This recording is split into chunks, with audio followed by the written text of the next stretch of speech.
puxar não, Samuel. Puxa não, eu tô forçando aqui só.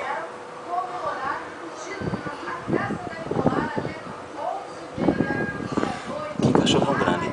Mas eu te deu. Não é, amor.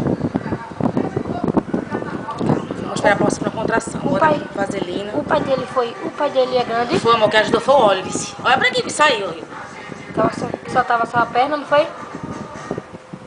O corpo dela tá grudado nele, é? O negócio é contração, né? Porque, ó, tá vendo? Tá vivo ainda. Bora, Fifi, contrai. Bora, Fifi. Bora, Fifi.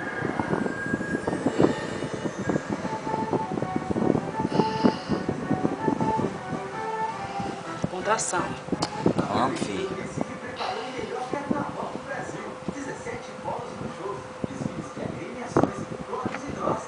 Mas Puxa homem, não.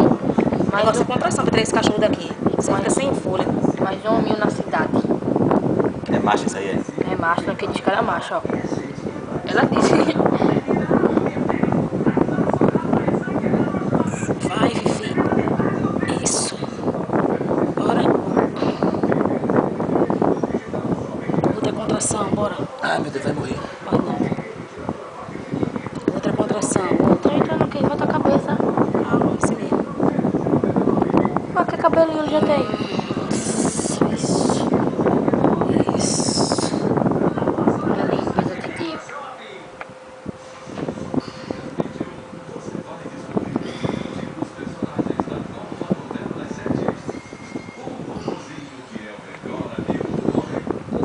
Tá sem força aí.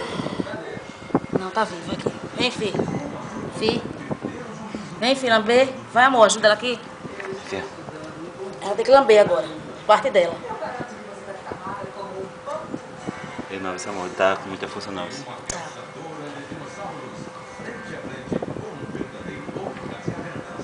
Tá tomando lá. Vai.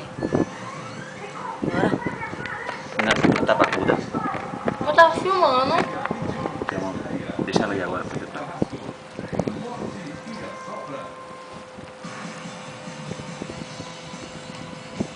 Olha, é porque tá com o narizinho cheio de secreção. Pega um paninho fininho ali. Né? Cleide, deixa a cachorra fazer a Tem parte que dela limpar, agora. não sei, tem que ajudar. Ele vai respirar. O veterinário falou que tem que aspirar a boquinha e o